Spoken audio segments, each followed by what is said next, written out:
Hello, and welcome to the Fighting Moose Podcast. I'm your host and narrator, Jason Hendrickson. This is a podcast where I retell stories, some fictional and some historical, that can be enjoyed by people of all ages.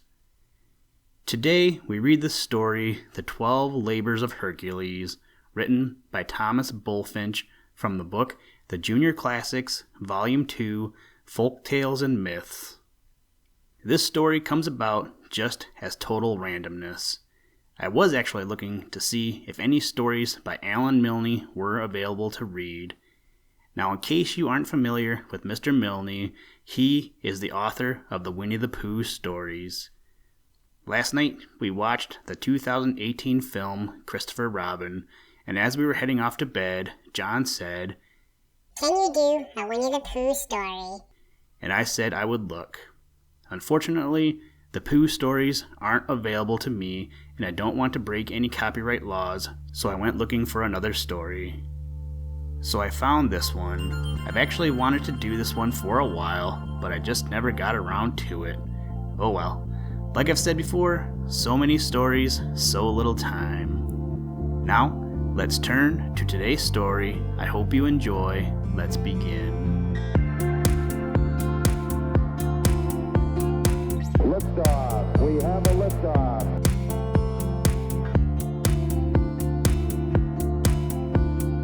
We choose to go to the moon in this decade and do the other things, not because they are easy, but because they are hard.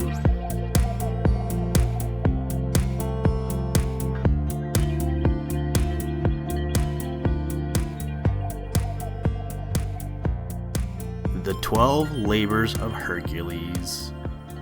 Hercules was the son of Jupiter and Alcmena. As Juno was always hostile to the offspring of her husband by mortal mothers, she declared war against Hercules from his birth. She sent 2 serpents to destroy him as he lay in his cradle, but the brave infant strangled them with his own hands. He was, however, by the arts of Juno, rendered subject to Eurystheus and compelled to perform all his commands.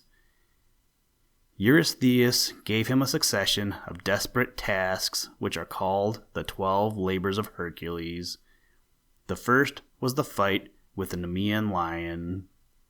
The valley of Nemea was infested by a terrible lion. Eurystheus ordered Hercules to bring him the skin of this monster. After using in vain his club and arrows against the lion, Hercules strangled the animal with his hands. He returned carrying the dead lion on his shoulders, but Eurystheus was so frightened at the sight of it and at this proof of the prodigious strength of the hero that he ordered him to deliver the account of his exploits in future outside the town. His next labor was the slaughter of the Hydra. This monster ravaged the country of Argos and dwelt in a swamp near the well of Amymone. This well had been discovered by Amymone when the country was suffering from drought, and the story was that Neptune, who loved her, had permitted her to touch the rock with his trident, and a spring of 3 outlets burst forth. Here the Hydra took up his position, and Hercules was sent to destroy him. The Hydra had 9 heads, of which the middle one was immortal. Hercules struck off its heads with his club, but in the place of the head knocked off, 2 new ones grew forth each time. At length, with the assistance of his faithful servant Iolaus, he burned away the heads of the Hydra and buried the 9th or immortal one under a huge rock. Another labor was the cleaning of the Augean stables. Augeas, king of Elis, had a herd of 3,000 oxen, whose stalls had not been cleansed for 30 years. Hercules brought the rivers Alpheus and Peneus through them and cleansed them thoroughly in one day. His next labor was of a more delicate kind. Admeta, the daughter of Eurystheus, longed to obtain the girdle of the queen of the Amazons, and Eurystheus ordered Hercules to go and get it. The Amazons were a nation of women. They were very warlike and held several flourishing cities. It was their custom to bring up only the female children. The boys were either sent away to the neighboring nations or put to death.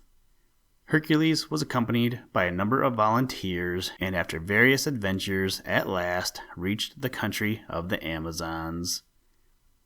Hippolyta, the queen, received him kindly and consented to yield him her girdle. But Juno, taking the form of an Amazon, went and persuaded the rest that the strangers were carrying off their queen. They instantly armed and came in great numbers down to the ship.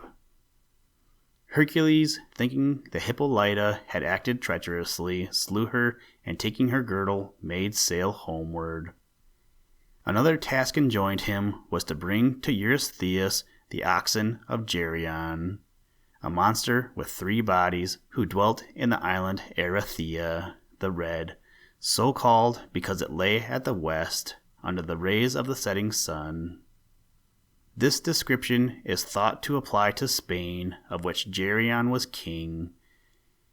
After traversing various countries, Hercules reached at length the frontiers of Libya and Europe, where he raised the 2 mountains of Calpe and Abila as monuments of his progress, or, according to another account, rent one mountain into 2 and let half on each side, forming the Straits of Gibraltar, the 2 mountains being called the Pillars of Hercules. The oxen were guarded by the giant Eurytion and his 2-headed dog, but Hercules killed the giant and his dog and brought away the oxen in safety to Eurystheus. The most difficult labor of all was getting the golden apples of the Hesperides, for Hercules did not know where to find them. These were the apples which Juno had received at her wedding from the goddess of the earth, and which she had entrusted to the keeping of the daughters of Hesperus, assisted by a watchful dragon. A celebrated exploit of Hercules was his victory over Antaeus. Antaeus, the son of Terra, the earth, was a mighty giant and wrestler whose strength was invincible so long as he remained in contact with his mother earth. He compelled all strangers who came to his country to wrestle with him, on condition that if conquered, as they all were, they would be put to death. Hercules encountered him, and finding that it was of no avail to throw him, for he always rose with renewed strength from every fall, he lifted him up from the earth and strangled him in the air. Cacus was a huge giant who inhabited a cave on Mount Aventine and plundered the surrounding country. When Hercules was driving home the oxen of Geryon, Cacus stole part of the cattle while the heroes slept.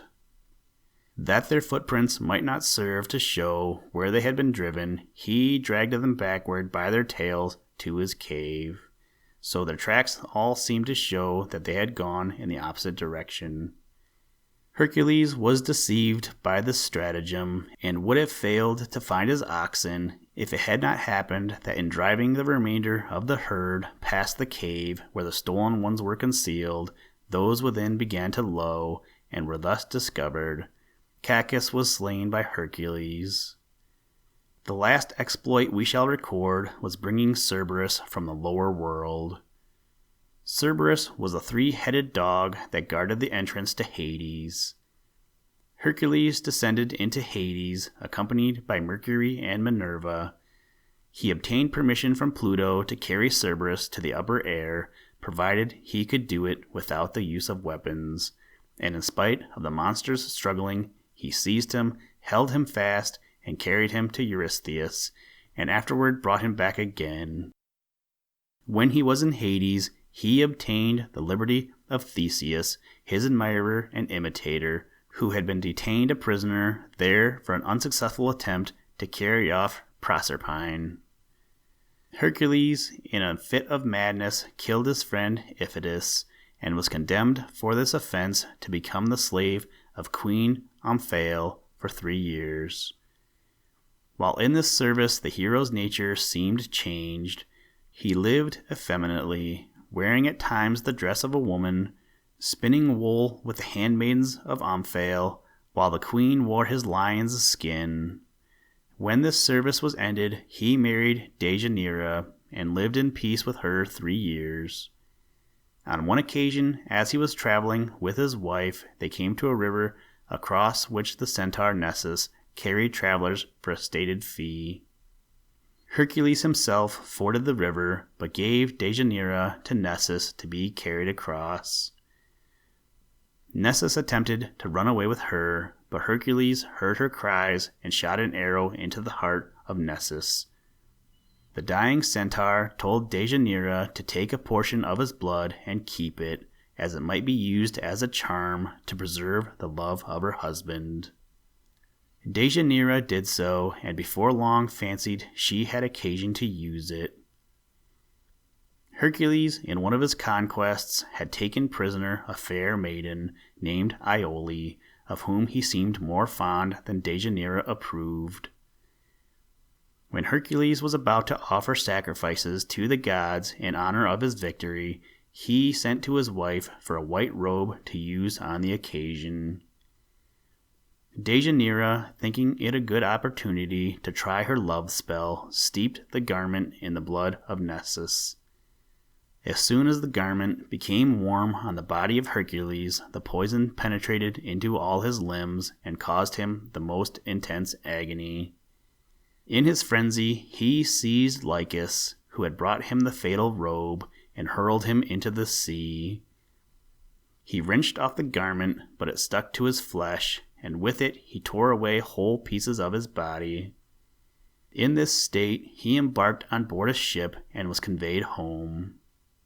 Deianira, on seeing what she had unwittingly done, hung herself. Hercules, prepared to die, ascended Mount Ada, where he built a funeral pile of trees, gave his bow and arrows to Philostes, and laid himself down on the pile, his head resting on his club, and his lion's skin spread over him. With a countenance as serene as if he were taking his place at a festal board, he commanded Philostes to apply the torch. The flames spread apace and soon invested the whole mass. The gods themselves felt troubled at seeing the champion of the earth so brought to his end, but Jupiter with cheerful countenance thus addressed them: "Fear not, he who conquered all else is not to be conquered by those flames which you see blazing on Mount Ada. Only his mother's share in him can perish. What he derived from me is immortal. I shall take him dead to earth, to the heavenly shores, and I require of you all to receive him kindly." Jupiter enveloped him in a cloud and took him up in a 4-horse chariot to dwell among the stars. Listen, Tranquility Base here. The Eagle has landed. That's one small step for man, one giant leap for mankind.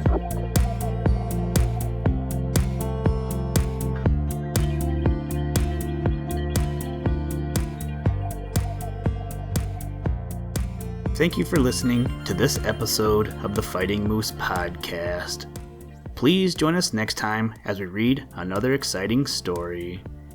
Today's music was provided by the artist Analog by Nature, and the audio clips were provided from NASA. For more information to download and or listen to audio or materials from all our recordings, or to contact us, please visit www.thefightingmoose.com, or you can follow the links in the show notes. If you enjoy the podcast, please leave us a review wherever you get your podcast or on iTunes, and tell a friend. Thank you for your patronage, and as always, try and do a random act of kindness every day. Mission complete, Houston. After serving the world for over 30 years, the space shuttle turned its place in history and has come to a final stop.